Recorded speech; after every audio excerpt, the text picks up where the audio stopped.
Friends, welcome to chem time with Manasa. Friends, ಇವತ್ತಿನ ವಿಡಿಯೋದಲ್ಲಿ ನಾವು ಸೆಕೆಂಡ್ PUC ಕೆಮಿಸ್ಟ್ರಿ ಸಿಲೆಬಸ್ ಇಂದ KCET 2021 ಎಕ್ಸಾಮ್ಗೆ ಇಂಪಾರ್ಟೆಂಟ್ ಟಾಪಿಕ್ಸ್ ಯಾವ್ಯಾವ್ದು ಅಂತ ನೋಡ್ತಾ ಇದೀವಿ. ಅಂದ್ರೆ ಯಾವ ಚಾಪ್ಟರ್ ಇಂದ ಯಾವೆಲ್ಲ ಕಾನ್ಸೆಪ್ಟ್ ಮೇಲೆ ಫ್ರೀಕ್ವೆಂಟ್ ಆಗಿ ಕ್ವಶನ್ಸ್ ಬಂದಿದೆ, ನೀವು ಯಾವ ಕಾನ್ಸೆಪ್ಟ್ ನ ತುಂಬಾ ಕಾನ್ಸಂಟ್ರೇಟ್ ಮಾಡಿ ಓದ್ಬೇಕು ಅನ್ನೋದನ್ನ ಈ ವಿಡಿಯೋದಲ್ಲಿ ಹೇಳ್ತಾ ಇದ್ದೀನಿ. ಹಾಗೆ ಫಸ್ಟ್ PUC ಸಿಲೆಬಸ್ ಅಲ್ಲಿ ಯಾವ ಕಾನ್ಸೆಪ್ಟ್ಸ್ ಇಂಪಾರ್ಟೆಂಟ್ ಅನ್ನೋ ವಿಡಿಯೋನ ಈಗಾಗಲೇ ಅಪ್ಲೋಡ್ ಮಾಡಿದೀನಿ. ಲಿಂಕ್ ಸ್ಕ್ರೀನ್ ಅಲ್ಲಿ ಬರ್ತಾ ಇದೆ, ಆ ವಿಡಿಯೋನು ಒಂದ್ಸಲ ನೋಡಿ. ಹಾಗೆ ಸೆಕೆಂಡ್ PUC ಸಿಲೆಬಸ್ ನ ಈಗ ನೋಡೋಣ. First chapter solid state. Solid state ಅಲ್ಲಿ ಕ್ಲಾಸಿಫಿಕೇಶನ್ ಆಫ್ ಸಾಲಿಡ್ಸ್ ಇಂಪಾರ್ಟೆಂಟ್, ಹಾಗೆ ಬ್ರೇವಿಯಸ್ ಲೆಟೈಸಸ್, ಇಲ್ಲಿ ಎಕ್ಸಾಂಪಲ್ಸ್ ಅಂಡ್ ಪ್ಯಾರಾಮೀಟರ್ಸ್ ನ ಕರೆಕ್ಟ್ ಆಗಿ ನೋಡ್ಕೊಂಡಿರಿ.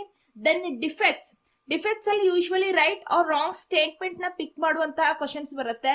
ಡಿಫೆಕ್ಟ್ಸ್ ಅಲ್ಲಿ ಟೈಪ್ ಆಗಿರಬಹುದು, ಎಕ್ಸಾಂಪಲ್ಸ್ ಆಗಿರಬಹುದು, ಅಥವಾ ಡೆನ್ಸಿಟಿ ವೇರಿಯೇಷನ್ ಆಗಿರಬಹುದು. ಆ ರೀತಿ ಕಾನ್ಸೆಪ್ಟ್ ನ ಆದಷ್ಟು ಹೆಚ್ಚಿಗೆ ಓದ್ಕೊಳ್ಳಿ.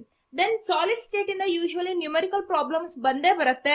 ಡೆನ್ಸಿಟಿ ಕಾನ್ಸೆಪ್ಟ್ ಮೇಲೆ ಆಗಿರಬಹುದು, ಅಥವಾ ಪ್ಯಾಕಿಂಗ್ ಎಫಿಷಿಯನ್ಸಿ ನೀವು ಡಿರೈವೇಶನ್ ಮಾಡ್ತೀರಾ, ಅಲ್ಲಿ ಮಿಡ್ಲ್ ಅಲ್ಲಿ ಒಂದಷ್ಟು ರಿಲೇಷನ್ಸ್ ಯೂಸ್ ಮಾಡ್ತೀರಾ. ಅಂದ್ರೆ relation between edge length and radius ಆಗಿರಬಹುದು, ಅಥವಾ body diagonal or face diagonal ಆಗಿರಬಹುದು. ಆ ರೀತಿ ಫಾರ್ಮುಲಾದ ಮೇಲೆ ಯೂಶುವಲಿ ನ್ಯೂಮರಿಕಲ್ ಪ್ರಾಬ್ಲಮ್ಸ್ ಬರುತ್ತೆ. ಸೊ ಸಾಲಿಡ್ ಸ್ಟೇಟ್ ಅಲ್ಲಿ ನ್ಯೂಮರಿಕಲ್ ಪ್ರಾಬ್ಲಮ್ಸ್ ಕಡೆನೂ ಹೆಚ್ಚಿಗೆ ಕಾನ್ಸಂಟ್ರೇಟ್ ಮಾಡಿ.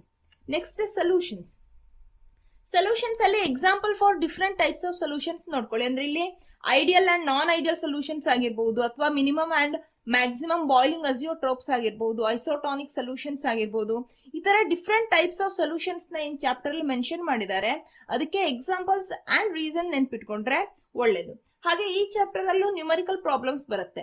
ಯೂಶುವಲಿ ಏನಂತಂದ್ರೆ ಸೊಲ್ಯೂಷನ್ ಚಾಪ್ಟರ್ ಅಲ್ಲಿ ವ್ಯಾಂಟಾಫ್ ಫ್ಯಾಕ್ಟರ್ ಮೇಲೆ ಬೇಸ್ಡ್ ಆಗಿರುವಂತಹ ನ್ಯೂಮರಿಕಲ್ಸ್ ಪ್ರತಿ ವರ್ಷ ಕೇಳ್ತಿದ್ರು. ಮತ್ತೆ ಈ ವರ್ಷ ಸಿಲೆಬಸ್ ಇಂದ van't Hoff factor and abnormal molar mass ನ ರಿಮೂವ್ ಮಾಡಿರೋದ್ರಿಂದ ಕೊಲಿಗೇಟಿವ್ ಪ್ರಾಪರ್ಟೀಸ್ ಮೇಲೆ ಸಿಂಪಲ್ ನ್ಯೂಮರಿಕಲ್ಸ್ ನ ಎಕ್ಸ್ಪೆಕ್ಟ್ ಮಾಡಬಹುದು. ಹಾಗೆ ಕಾನ್ಸಂಟ್ರೇಷನ್ ಟರ್ಮ್ಸ್ ಏನಿದೆ, ಮೋಲ್ ಫ್ರಾಕ್ಷನ್ ಆಗಿರಬಹುದು, ಅಥವಾ ಮೊಲಾರಿಟಿ ಅಂಡ್ ಮೊಲಾಲಿಟಿ ಆಗಿರಬಹುದು, ಆ ರೀತಿ ಕಾನ್ಸಂಟ್ರೇಷನ್ ಟರ್ಮ್ಸ್ ಕಡೆಯಿಂದನೂ ನ್ಯೂಮರಿಕಲ್ ಪ್ರಾಬ್ಲಮ್ಸ್ ಬರಬಹುದು. ನೆಕ್ಸ್ಟ್ ಎಲೆಕ್ಟ್ರೋಕೆಮಿಸ್ಟ್ರಿಯಲ್ಲಿ ನರ್ಸ್ಟ್ ಇಕ್ವೇಶನ್ ಆಗಿರಬಹುದು, ಅಥವಾ relationship between standard potential of the cell, Gibbs energy of cell reaction and its equilibrium constant, ಆ ರಿಲೇಶನ್ ಮೇಲೆ ಬರುವಂತಹ ನ್ಯೂಮರಿಕಲ್ ಪ್ರಾಬ್ಲಮ್ಸ್ ಆಗಿರಬಹುದು. ಹಾಗೆ resistivity, conductivity, molar conductivity, specific conductance, ಆ ರೀತಿ ಕಾನ್ಸೆಪ್ಟ್ ಮೇಲೆ ಕ್ವಶನ್ ಬರಬಹುದು. Then product of electrolysis, very important concept. Then molar conductivity at infinite dilution or zero concentration. Then Colroy's law and its applications. ಇವೆಲ್ಲ ತುಂಬಾ important. ಹಾಗೆ ಎಲೆಕ್ಟ್ರೋಕೆಮಿಸ್ಟ್ರಿಯಲ್ಲಿ ಕೂಡ ತುಂಬಾ concept ನ ಡಿಲೀಟ್ ಮಾಡಿದ್ದಾರೆ. ನೀವು ಓದುವಾಗ ಕರೆಕ್ಟ್ ಆಗಿ ನೋಡ್ಕೊಂಡು ಸ್ಟಡಿ ಮಾಡಿ, ಯಾವ ಕಾನ್ಸೆಪ್ಟ್ ಡಿಲೀಟ್ ಆಗಿದೆ, ಯಾವ್ದಿದೆ ಅನ್ನೋದನ್ನ. ಯಾಕಂತಂದ್ರೆ ಪ್ರತಿ ವರ್ಷ ಕ್ವಶನ್ ಬರ್ತಾ ಇದ್ದಂತಹ ಬಹಳಷ್ಟು ಕಾನ್ಸೆಪ್ಟ್ ನ ಈ ವರ್ಷ ಡಿಲೀಟ್ ಮಾಡಿದ್ದಾರೆ. Then chemical kinetics, rate of chemical reaction. ಇಲ್ಲಿ ಏನಂತಂದ್ರೆ ರೇಟ್ ಆಫ್ ಕೆಮಿಕಲ್ ರಿಯಾಕ್ಷನ್ ಅಂತಂದ್ರೆ ನಿಮ್ಗೆ ಇಕ್ವೇಶನ್ ಬರೆಯೋದಿರುತ್ತೆ. ಈಗ rate of disappearance of particular reactant ಆಗಿರಬಹುದು, or rate of appearance of particular product, ಆ ರೀತಿ ಇಕ್ವೇಶನ್ ಬರೆಯುವಂತ ಕ್ವಶನ್ ಬರುತ್ತೆ. Then order of a reaction ತುಂಬಾ ಇಂಪಾರ್ಟೆಂಟ್. ಹಾಗೆ ನ್ಯೂಮರಿಕಲ್ ಪ್ರಾಬ್ಲಮ್ಸ್ ಅಂತ ನೋಡಿದ್ರೆ ಯೂಶುವಲಿ ಇಂಟಿಗ್ರೇಟೆಡ್ ರೇಟ್ ಇಕ್ವೇಶನ್ಸ್ ಮತ್ತೆ half life of a reaction, ಇದು ಟೋಟಲಿ 4 ಇಕ್ವೇಶನ್ಸ್ ಆಗತ್ತಲ್ವಾ. ಅಂದ್ರೆ 0 ಆರ್ಡರ್ ಅಂಡ್ ಫಸ್ಟ್ ಆರ್ಡರ್ ಅಂತ ತಗೊಂಡ್ರೆ, ಸೊ 4 ಇಕ್ವೇಶನ್ಸ್ ನ ಅಂಡ್ ಅವುಗಳ ಮೇಲೆ ನ್ಯೂಮರಿಕಲ್ ಪ್ರಾಬ್ಲಮ್ಸ್ ನ ಸಾಲ್ವ್ ಮಾಡೋದನ್ನ ಕಲ್ತ್ಕೊಂಡಿರಿ. ದೆನ್ ಯೂನಿಟ್ಸ್ ಅಂಡ್ ಗ್ರಾಫ್ಸ್, ಕೆಲವೊಂದ್ಸಲ ಯೂನಿಟ್ ನ ಮೆನ್ಷನ್ ಮಾಡಿ ಯಾವ ತರದ ರಿಯಾಕ್ಷನ್ ಅಂತ ಕೇಳ್ತಾರೆ, ಅಥವಾ ಗ್ರಾಫ್ಸ್ ಮೆನ್ಷನ್ ಮಾಡಿ ಯಾವ ರಿಯಾಕ್ಷನ್ಸ್ ಅಂತ, ಯಾವ ಟೈಪ್ ರಿಯಾಕ್ಷನ್ ಅಂತ ಹೇಳಿ, ಅಥವಾ ಆರ್ಡರ್ ಹೇಳಿ, ಆ ರೀತಿಯಾದಂತಹ ಕ್ವಶನ್ಸ್ ಬರ್ಬೋದು. Then temperature dependence of rate of a reaction. ಇಲ್ಲಿ ಯೂಶುವಲಿ ಕೆಮಿಕಲ್ ಕೈನೆಟಿಕ್ಸ್ ಚಾಪ್ಟರ್ ಇಂದನು ಏನಂತಂದ್ರೆ right or wrong statement pick ಮಾಡುವಂತಹ ಒಂದು ಕ್ವಶನ್ ಬರುತ್ತೆ, ಮತ್ತೊಂದು ಯೂಶುವಲಿ ನ್ಯೂಮರಿಕಲ್ ಪ್ರಾಬ್ಲಮ್ ನ ಕೇಳ್ತಾರೆ. ದೆನ್ ಸರ್ಫೇಸ್ ಕೆಮಿಸ್ಟ್ರಿಯಲ್ಲೂ ಕೂಡ ತುಂಬಾ ಕಾನ್ಸೆಪ್ಟ್ ಡಿಲೀಟ್ ಆಗಿದೆ. ಓದೋವಾಗ ಅದನ್ನ ಗಮನದಲ್ಲಿ ಇಟ್ಕೊಂಡು ಓದಿ. ಹಾಗೆ ಅಬ್ಸಾರ್ಪ್ಷನ್ ಓದಿ. ದೆನ್ ಕ್ಯಾಟಲಿಸಿಸ್ ಅಲ್ಲಿ ಹೆಟ್ರೋಜಿನಿಯಸ್ ಅಂಡ್ ಹೋಮೋಜಿನಿಯಸ್ ಆಗಿರ್ಬೋದು, ಅಥವಾ ಎನ್ಸೈಮ್ ಕ್ಯಾಟಲಿಸಿಸ್ ಆಗಿರ್ಬೋದು, ಡಿಲೀಟ್ ಆಗಿದೆ. ನಿಮ್ಗೆ ರಿಟೇನ್ ಆಗಿರುವಂತಹ ಪೋರ್ಷನ್ ಅಂತಂದ್ರೆ only shape selective ಕ್ಯಾಟಲಿಸಿಸ್. Then colloids ಅಲ್ಲಿ ಎಕ್ಸಾಂಪಲ್ಸ್ ಅಂಡ್ ಪ್ರಾಪರ್ಟೀಸ್, ಟೈಪ್ಸ್ ನೆನ್ಪಿಟ್ಕೊಳ್ಳಿ. ಫ್ಲೋಕ್ಯುಲೇಟಿಂಗ್ power, then colloids around us, ಇವುಗಳ ಮೇಲೆ ಆದಷ್ಟು ಹೆಚ್ಚಿಗೆ ಕಾನ್ಸಂಟ್ರೇಟ್ ಮಾಡಿ. ದೆನ್ ಪಿ ಬ್ಲಾಕ್ ಎಲಿಮೆಂಟ್ಸ್ ಅಲ್ಲಿ ಗ್ರೂಪ್ 15 ಅಂತ ತಗೊಂಡ್ರೆ ಡೈನೈಟ್ರೋಜನ್, ಇಲ್ಲಿ ಪ್ರಿಪರೇಷನ್ ಅಲ್ಲಿ ಅಜೈಡ್ ಒಂದಿಷ್ಟು ರಿಯಾಕ್ಷನ್ ಇದೆ, ಆ ರಿಯಾಕ್ಷನ್ ನ ಕರೆಕ್ಟ್ ಆಗಿ ಓದ್ಕೊಳ್ಳಿ. Then ammonia, nitric acid important. ಇಲ್ಲಿ ಆಕ್ಸೈಡ್ಸ್ ಆಫ್ ನೈಟ್ರೋಜನ್ ಅಲ್ಲಿ ಎಕ್ಸ್ಕ್ಲೂಡಿಂಗ್ ಸ್ಟ್ರಕ್ಚರ್ ಉಳಿದಿದ್ದೆಲ್ಲ ಇನ್ಫಾರ್ಮೇಶನ್ ಏನ್ ಕೊಟ್ಟಿದ್ದಾರೆ ಅವೆಲ್ಲ ಇಂಪಾರ್ಟೆಂಟ್ ಸ್ಟ್ರಕ್ಚರ್ಸ್ ನ ಡಿಲೀಟ್ ಮಾಡಿದ್ದಾರೆ. But oxo acids of phosphorus ಅಲ್ಲಿ ಸ್ಟ್ರಕ್ಚರ್ಸ್ ಇದೆ, ಸೊ ಅವುಗಳನ್ನ ಕರೆಕ್ಟ್ ಆಗಿ ನೋಡ್ಕೊಳ್ಳಿ, ಯಾಕಂದ್ರೆ ಅಲೋಟ್ರೋಪ್ಸ್ ಎಕ್ಸೆಟ್ರಾ ಡಿಲೀಟ್ ಆಗಿದೆ. ದೆನ್ ಗ್ರೂಪ್ 16 ಎಲಿಮೆಂಟ್ಸ್ ಅಲ್ಲಿ dioxygen important, sulphur important, oxo acids of sulphur and sulphuric acid. Then group 17 elements ಅಲ್ಲಿ chlorine, oxo acids of halogens, then interhalogen compounds. ಇದು ತುಂಬಾ important ಆದ concept. Interhalogen compounds ಮತ್ತೆ group 18 elements ಅಲ್ಲಿ xenon compounds, xenon fluorine compounds ಆಗಿರ್ಬೋದು, xenon oxygen compounds ಆಗಿರ್ಬೋದು. ಇಲ್ಲೆಲ್ಲ ಏನಂತಂದ್ರೆ ಈ ಪಿ ಬ್ಲಾಕ್ ಎಲಿಮೆಂಟ್ಸ್ ಅಲ್ಲಿ ಯಾವುದೇ ಕಂಪೌಂಡ್ ಸ್ಟ್ರಕ್ಚರ್ ಆಗಿರ್ಬೋದು, ಅಂದ್ರೆ ಆಕ್ಸೋ ಆಸಿಡ್ಸ್ ಆಗಿರ್ಬೋದು ಅಥವಾ ಝೆನಾನ್ ಫ್ಲೋರಿನ್ ಕಂಪೌಂಡ್ಸ್ ಎಕ್ಸೆಟ್ರಾ ಆಗಿರ್ಬೋದು, ಅವುಗಳ ಜಿಯೋಮೆಟ್ರಿ ಆಗಿರ್ಬಹುದು ಅಥವಾ ಪ್ರೆಸೆನ್ಸ್ ಆಫ್ ಅನ್ಪೇರ್ಡ್ ಎಲೆಕ್ಟ್ರಾನ್ಸ್ ಆಗಿರ್ಬೋದು, ಆ ರೀತಿ ಕಾನ್ಸೆಪ್ಟ್ ನ ಕರೆಕ್ಟ್ ಆಗಿ ನೋಡ್ಕೊಂಡಿರಿ. Then D and F block elements, ಇಲ್ಲಿ usually K2Cr2O7 and KMnO4 oxidising property ಇದೆಲ್ಲ ಬರ್ತಿತ್ತು, ಬಟ್ ಈ ಸಲ ಅದಂತೂ ಇಲ್ಲ. So general properties of transition elements ಬಗ್ಗೆ ನೀವು ಹೆಚ್ಚಿಗೆ ಕಾನ್ಸಂಟ್ರೇಟ್ ಮಾಡಬೇಕು. ಈಗ ಪಿರಿಯಾಡಿಕ್ ಪ್ರಾಪರ್ಟೀಸ್ ಆಗಿರ್ಬೋದು, ಸ್ಟೆಬಿಲಿಟಿ ಆಗಿರ್ಬೋದು, or catalytic and magnetic properties ಅಂತೂ ತುಂಬಾ ಇಂಪಾರ್ಟೆಂಟ್ ಆಗಿದೆ, ಹಾಗೆ ಲ್ಯಾಂಥನಾಯ್ಡ್ಸ್. ದೆನ್ ಕೋಆರ್ಡಿನೇಷನ್ ಕಂಪೌಂಡ್ಸ್ ಅಲ್ಲಿ Werner's theory important. Then coordination number and oxidation number, ಇಲ್ಲಿ ಕೋಆರ್ಡಿನೇಷನ್ ನಂಬರ್ ಬಗ್ಗೆ ತುಂಬಾ ಸಲ ಕ್ವಶನ್ ಕೇಳಿದ್ದಾರೆ. Ligands number and coordination number ನ ದಯವಿಟ್ಟು ಕನ್ಫ್ಯೂಸ್ ಮಾಡ್ಕೊಳ್ಬೇಡಿ. ಅದನ್ನ ಹೇಗೆ ಬರೆಯೋದು, ಕೋಆರ್ಡಿನೇಷನ್ ನಂಬರ್ ಕ್ಯಾಲ್ಕುಲೇಟ್ ಮಾಡೋದು ಹೇಗೆ ಅನ್ನೋದನ್ನ ಕರೆಕ್ಟ್ ಆಗಿ ನೋಡ್ಕೊಳ್ಳಿ. Then nomenclature of coordination compounds very very important, ಪ್ರತಿ ವರ್ಷ ಕ್ವಶನ್ ಬಂದೇ ಬರುತ್ತೆ. ದೆನ್ ಇಲ್ಲಿ ನಿಮ್ಗೆ ನೊಮೆನಿಕ್ಲೇಚರ್ ಬೇಕಂತಂದ್ರೆ ಆಕ್ಸಿಡೇಷನ್ ನಂಬರ್ ಕ್ಯಾಲ್ಕುಲೇಷನ್ ನ ಕಲ್ತ್ಕೊಳ್ಳೇಬೇಕು. ಹಾಗೆ valence bond and crystal field theories, ಇಲ್ಲಿ ಸ್ಟ್ರಾಂಗ್ ಅಂಡ್ ವೀಕ್ ಲಿಗ್ಯಾಂಡ್ ಆಗಿರಬಹುದು ಅಥವಾ CFSC ಅಂಡ್ ಸ್ಪೆಕ್ಟ್ರೋಕೆಮಿಕಲ್ ಸೀರೀಸ್ ಆಗಿರಬಹುದು, ಅವುಗಳನ್ನೆಲ್ಲ ಓದ್ಕೊಳ್ಳಿ. ಆರ್ಗ್ಯಾನಿಕ್ ಕೆಮಿಸ್ಟ್ರಿ, ಆರ್ಗ್ಯಾನಿಕ್ ಕೆಮಿಸ್ಟ್ರಿಯ ಫಸ್ಟ್ 4 ಚಾಪ್ಟರ್ಸ್ ಅಲ್ಲಿ ಈಗ ಸ್ಕ್ರೀನ್ ಅಲ್ಲಿ ಯಾವೆಲ್ಲ ಕಾನ್ಸೆಪ್ಟ್ಸ್ ಇದೆ ನೀವು ಇದನ್ನ ಪರ್ಫೆಕ್ಟ್ ಮಾಡ್ಕೊಳ್ಳೇಬೇಕು. ಮೋರ್ ದನ್ 15 ಮಾರ್ಕ್ಸ್ ಅಂತೂ ಇವಿಷ್ಟು ಕಾನ್ಸೆಪ್ಟ್ ಅಲ್ಲೇ ಬಂದೇ ಬರುತ್ತೆ. ಯಾಕಂತಂದ್ರೆ ಇಲ್ಲಿ ಪ್ರತಿ ಚಾಪ್ಟರ್ ಅಲ್ಲೂ ನಾನು ಹೇಳ್ತಾ ಹೋಗೋದಿಲ್ಲ ಈ ಕಾನ್ಸೆಪ್ಟ್ ಅಂತ, ಬಟ್ ಇವಿಷ್ಟನ್ನ ನೀವು ಫಸ್ಟ್ 4 ಚಾಪ್ಟರ್ ಅಲ್ಲಿ ಇರುವಂತಹ ಎಲ್ಲಾ ಟೈಪ್ ಆಫ್ ಕಂಪೌಂಡ್ಸ್ಗೂ ನೀವು ಇದನ್ನ ಓದ್ಲೇಬೇಕು. First one IUPAC system of nomenclature. First PU ನಲ್ಲಿ ಡೀಟೇಲ್ ಆಗಿ ಬೇಸಿಕ್ ರೂಲ್ಸ್ ಕೊಟ್ಟಿದ್ದಾರೆ, ಹಾಗೆ ಸೆಕೆಂಡ್ PUC ಅಲ್ಲಿ ಎಲ್ಲಾ ಚಾಪ್ಟರ್ ಸ್ಟಾರ್ಟಿಂಗ್ ಅಲ್ಲೂ ಆಯಾ ಕಂಪೌಂಡ್ ನ ಹೇಗ್ ನೇಮ್ ಮಾಡೋದು ಅಂತ ಕೊಟ್ಟಿದ್ದಾರೆ.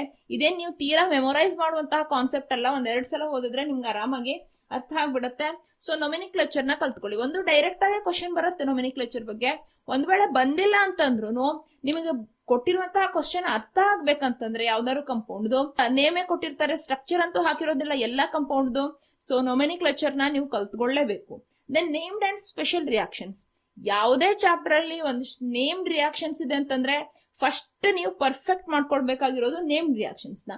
ಹಾಗೇನೆ ಒಂದಿಷ್ಟು ಸ್ಪೆಷಲ್ ರಿಯಾಕ್ಷನ್ಸ್ ಇದೆ, ಅಂದ್ರೆ ಅಲ್ಡೋಲ್ ರಿಯಾಕ್ಷನ್, ಕಂಡೆನ್ಸೇಷನ್ ರಿಯಾಕ್ಷನ್ ಆಗಿರ್ಬೋದು, cumene process, haloform reaction etcetera. Special reactions ಏನಿದೆ ಅದನ್ನ ಓದ್ಬೇಕು.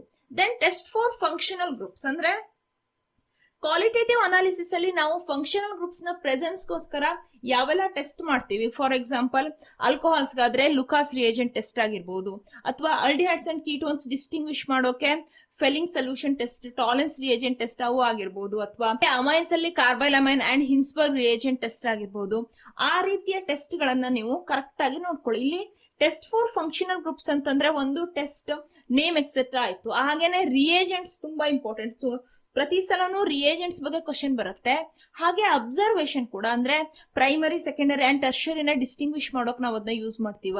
ಅಥವಾ ಆಲ್ಡಿಹೈಡ್ಸ್ ಅಂಡ್ ಕೀಟೋನ್ಸ್ ಡಿಸ್ಟಿಂಗ್ವಿಶ್ ಮಾಡೋದಾದ್ರೆ ಆಲ್ಡಿಹೈಡ್ಸ್ ಗೆ ಯಾವ ತರ ಅಬ್ಸರ್ವೇಷನ್ ಬರುತ್ತೆ, ಕೀಟೋನ್ಸ್ ಏನ್ ಬರುತ್ತೆ, ಆ ರೀತಿಯದ್ದು. ಇವನ್ ರಿಯಾಕ್ಷನ್ ನ ಮೆನ್ಷನ್ ಮಾಡಿದ್ದಾರೆ ಅಂತಂದ್ರೆ ರಿಯಾಕ್ಷನ್, ಇವೆಲ್ಲವೂ ಕೂಡ ಇಂಪಾರ್ಟೆಂಟ್. ದೆನ್ ಅಸಿಡಿಟಿ, ಬೇಸಿಸಿಟಿ, ಪ್ರತಿ ಸಲ ಒಂದೊಂದು ಕ್ವಶನ್ ಅಂತೂ ಇದ್ದೇ ಇರುತ್ತೆ. Acidity of phenols and alcohols ಆಗಿರ್ಬೋದು, ಹಾಗೇನೆ ಅಸಿಡಿಟಿ ಆಫ್ ಕಾರ್ಬಾಕ್ಸಿಲಿಕ್ ಆಸಿಡ್ಸ್ ಆಗಿರ್ಬೋದು. ದೆನ್ ಬೇಸಿಸಿಟಿ ಅಂತ ನೋಡಿದ್ರೆ ಅಮೈನ್ಸ್ ಅಲ್ಲಿ. Then solubility and boiling point orders, ಇವುಗಳೇನಂತಂದ್ರೆ ಡಿಫ್ರೆಂಟ್ ಕಂಪೌಂಡ್ಸ್ ನ ಕೊಟ್ಟು ಅದನ್ನ ಇನ್ಕ್ರೀಸಿಂಗ್ ಆರ್ ಡಿಕ್ರೀಸಿಂಗ್ ಆರ್ಡರ್ ಅಲ್ಲಿ ಅರೇಂಜ್ ಮಾಡಿ ಅಂತ, ಅಥವಾ ಜಸ್ಟ್ ಯಾವ್ದಕ್ಕೆ ಅಸಿಡಿಟಿ ಹೆಚ್ಚಿಗೆ ಇರುತ್ತೆ ಆ ರೀತಿ ಕ್ವಶನ್ ಕೂಡ ಬರುತ್ತೆ. So acidity, basicity, solubility and boiling point ಇವಿಷ್ಟನ್ನ ಕರೆಕ್ಟ್ ಆಗಿ ಅರೇಂಜ್ ಮಾಡುವಂತದನ್ನ ಕಲ್ತ್ಕೊಳ್ಳಿ. Then oxidising and reducing agents, ಇವುಗಳ ಬಗ್ಗೆ ಕ್ವಶನ್ಸ್ ಬಂದೇ ಬರುತ್ತೆ. ಯಾವ್ದು ಸ್ಟ್ರಾಂಗ್ ರೆಡ್ಯೂಸಿಂಗ್ ಏಜೆಂಟ್, ಯಾವ್ದು ಯಾವ ಫಂಕ್ಷನಲ್ ಗ್ರೂಪ್ ನ ಯಾವ್ದಾಗಿ ರೆಡ್ಯೂಸ್ ಮಾಡುತ್ತೆ, ಯಾವ್ದು ಆಕ್ಸಿಡೈಸ್ ಮಾಡುತ್ತೆ ಅನ್ನೋದನ್ನ ಕರೆಕ್ಟ್ ಆಗಿ ನೋಡಿಟ್ಕೊಳ್ಳಿ. Then reactivity order, reactivity order ಅಂತಂದ್ರೆ ಒಂದ್ ರಿಯಾಕ್ಷನ್ ಅಂತ ತಗೊಂಡ್ರೆ ರಿಯಾಕ್ಷನ್ ಸೇಮ್ ಇದ್ರೂ ಕೂಡ ಫಂಕ್ಷನಲ್ ಗ್ರೂಪ್ ಸೇಮ್ ಇರುವಂತಹ ಕಂಪೌಂಡ್ ತಗೊಂಡ್ರು ಸ್ಟಿಯರಿಕ್ ಹಿಂಡರೆನ್ಸ್ ಇಂದ ಆಗಿರಬಹುದು ಅಥವಾ ಸ್ಟೆಬಿಲಿಟಿ ಆಫ್ ಕಾರ್ಬೋಕ್ಯಾಟಯಾನ್ಸ್ ಇಂದ ಆಗಿರ್ಬೋದು. ಈ ರೀತಿ ಡಿಫ್ರೆಂಟ್ ಕಾನ್ಸೆಪ್ಟ್ ಇಂದಾಗಿ reactivity order of compounds different ಇರುತ್ತೆ. ಸೊ ಆ ರೀತಿ ಕಾನ್ಸೆಪ್ಟ್ ಗಳನ್ನ ನೀವು ಕರೆಕ್ಟ್ ಆಗಿ ನೋಡ್ಕೋಬೇಕು. ದೆನ್ ಹ್ಯಾಲೋಲ್ಕೆನ್ಸ್ ಅಂಡ್ ಹ್ಯಾಲೋರಿನ್ಸ್, ಇಲ್ಲಿ ನ್ಯೂಕ್ಲಿಯೋಫಿಲಿಕ್ ಸಬ್ಸ್ಟಿಟ್ಯೂಷನ್ ರಿಯಾಕ್ಷನ್ಸ್ ತುಂಬಾ important. SN1 and SN2 reactions important. ಇಲ್ಲಿ ರಿಯಾಕ್ಟಿವಿಟಿ ಆರ್ಡರ್ ನ ಅಂದ್ರೆ steric hindrance and stability of carbocations ಬಗ್ಗೆ ನೋಡ್ಕೊಳ್ಳಿ. ದೆನ್ ಎಲಿಮಿನೇಷನ್ ರಿಯಾಕ್ಷನ್ಸ್, ಅಗೇನ್ ನಾನು ಪ್ರತಿ ಚಾಪ್ಟರ್ ಅಲ್ಲೂ ಆ ಕಾನ್ಸೆಪ್ಟ್ ಗಳನ್ನ ಹೇಳ್ತಾ ಹೋಗಲ್ಲ. ಅಂದ್ರೆ ಇಲ್ಲಿದೆ ಅಲ್ವಾ, ನೇಮ್ಡ್ ರಿಯಾಕ್ಷನ್ಸ್ ಆಗಿರಬಹುದು ಅಥವಾ acidity and basicity, test for functional groups, ಇದನ್ನ ನಾನು ಪ್ರತಿ ಚಾಪ್ಟರ್ ಅಲ್ಲೂ ಮೆನ್ಷನ್ ಮಾಡ್ತಾ ಹೋಗಲ್ಲ. But organic chemistry first 4 chapter ಅಲ್ಲಿ ನೀವು ಇವಿಷ್ಟನ್ನ ಓದ್ಲೇಬೇಕು. ಸೊ ಇಲ್ಲಿ elimination and SN1 and SN2 reactions ನ ಕರೆಕ್ಟ್ ಆಗಿ ನೋಡ್ಕೊಳ್ಳಿ. Then alcohols, phenols and ethers ಅಲ್ಲಿ acidity of alcohols and phenols important. ಹಾಗೆ ಡಿಹೈಡ್ರೇಷನ್ ಆಫ್ ಆಲ್ಕೋಹಾಲ್ಸ್ ತುಂಬಾ important, temperature condition etcetera. Then Lucas test, Grignard reagent reactions, then Williamson ether synthesis ಅಲ್ಲಿ different compounds ಹೇಗೆ react ಆಗುತ್ತೆ ಅನ್ನೋದನ್ನ ಕೊಟ್ಟಿದ್ದಾರೆ, ಅದನ್ನ correct ಆಗಿ ನೋಡ್ಕೊಳ್ಳಿ. ಇಲ್ಲಿ ಕೂಡ ಫಿನಾಲ್ಸ್ ಅಲ್ಲಿ ಆದ್ರೆ ಕ್ಯುಮೀನ್ ಪ್ರೊಸೆಸ್ ಆಗಿರಬಹುದು, ಸ್ಪೆಷಲ್ ರಿಯಾಕ್ಷನ್ಸ್ ಹಾಗೆ ನೇಮ್ಡ್ ರಿಯಾಕ್ಷನ್ಸ್ ನ ಕರೆಕ್ಟ್ ಆಗಿ ನೋಡ್ಕೊಳ್ಳಿ.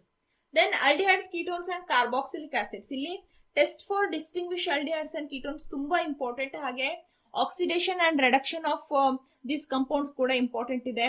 ಹ್ಯಾಲೋಫಾರ್ಮ್ ರಿಯಾಕ್ಷನ್ ನೋಡ್ಕೊಳ್ಳಿ. Then reactions due to alpha hydrogen ತುಂಬಾ ಇಂಪಾರ್ಟೆಂಟ್ ಆದ ಕಾನ್ಸೆಪ್ಟ್, ಪ್ರತಿ ಸಲ ಕ್ವಶನ್ ಬರುತ್ತೆ. Then acidity of carboxylic acids. Then amines ಅಲ್ಲಿ basic character of amines, carbyl amine reaction and Hinsberg's reagent, ಇವೆಲ್ಲ ತುಂಬಾ ಇಂಪಾರ್ಟೆಂಟ್. ಇಲ್ಲಿ ಅಗೇನ್ ಡಯಾಜೋನಿಯಂ ಸಾಲ್ಟ್ಸ್ ಪೋರ್ಷನ್ ನ ಡಿಲೀಟ್ ಮಾಡಿದ್ದಾರೆ. ಸೊ ನೀವು ನೇಮ್ಡ್ ರಿಯಾಕ್ಷನ್ಸ್ ಎಕ್ಸೆಟ್ರಾನ ಕರೆಕ್ಟ್ ಆಗಿ ಓದ್ಕೋಬೇಡಿ. ದೆನ್ ಬಯೋಮಾಲಿಕ್ಯೂಲ್ಸ್ ಅಲ್ಲಿ ಇಲ್ಲಿ ಕೂಡ ಸುಮಾರು ಕಾನ್ಸೆಪ್ಟ್ ಡಿಲೀಟ್ ಆಗಿದೆ, ಬಟ್ ಇರೋದ್ರಲ್ಲಿ monosaccharides important. Structure of glucose ನೋಡ್ಕೊಳ್ಳಿ. ಅಲ್ಲಿ ಸ್ಟ್ರಕ್ಚರಲ್ ಎಲ್ಯುಸಿಡೇಷನ್ ಅಲ್ಲಿ ಡಿಫ್ರೆಂಟ್ ರಿಯಾಕ್ಷನ್ಸ್ ನ ನಾವು different properties of glucose clarify ಮಾಡ್ಕೊಳ್ಳೋಕೆ ಡಿಫ್ರೆಂಟ್ ರಿಯೇಜೆಂಟ್ ಯೂಸ್ ಮಾಡ್ತೀವಿ, ಅವ್ರ ಡಿಫ್ರೆಂಟ್ ರಿಯಾಕ್ಷನ್ ನ ಮಾಡ್ತಾ ಇದೀವಿ, ಅವುಗಳನ್ನ ನೋಡ್ಕೊಳ್ಳಿ. ಹಾಗೆ proteins, amino acids important, zwitter ion. Then RNA and DNA ನಲ್ಲಿ ಶುಗರ್ ಮಾಯಿಟಿ ಆಗಿರ್ಬಹುದು ಅಂಡ್ ಬೇಸಸ್ ಆಗಿರ್ಬಹುದು, ಯಾವ್ದ್ರಲ್ಲಿ ಯಾವ್ದಿರುತ್ತೆ ಅನ್ನೋದು. ಹಾಗೆ ಪೆಪ್ಟೈಡ್ ಅಂಡ್ ಫಾಸ್ಫೋಡೈಎಸ್ಟರ್ ಲಿಂಕೇಜ್, ಯಾವಾಗ್ಲೂ ಗ್ಲೈಕೋಸೈಡಿಕ್ ಲಿಂಕೇಜಸ್ ಬಗ್ಗೆ ಕ್ವಶನ್ ಬರ್ತಿತ್ತು, ಬಟ್ ಈ ಸಲ ಪೋರ್ಷನ್ ಇಲ್ಲ ಅಲ್ವಾ.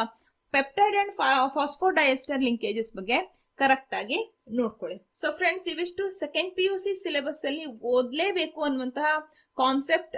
ಇದರಲ್ಲಿ ಏನಾದ್ರು ಡೌಟ್ ಇದೆ ಅಂತಂದ್ರೆ ಕಮೆಂಟ್ ಮಾಡಿ. ಈ ವಿಡಿಯೋ ಬಗ್ಗೆ ನಿಮ್ಮ ಒಪಿನಿಯನ್ ನ ಕಮೆಂಟ್ ಮಾಡಿ. ಈ ವಿಡಿಯೋನ ಲೈಕ್ ಮಾಡಿ, ನಿಮ್ಮ ಫ್ರೆಂಡ್ಸ್ ಜೊತೆ ಶೇರ್ ಮಾಡಿ. ಹಾಗೆ ನನ್ನ ಚಾನಲ್ಗೆ ಸಬ್ಸ್ಕ್ರೈಬ್ ಮಾಡಿ. Thank you.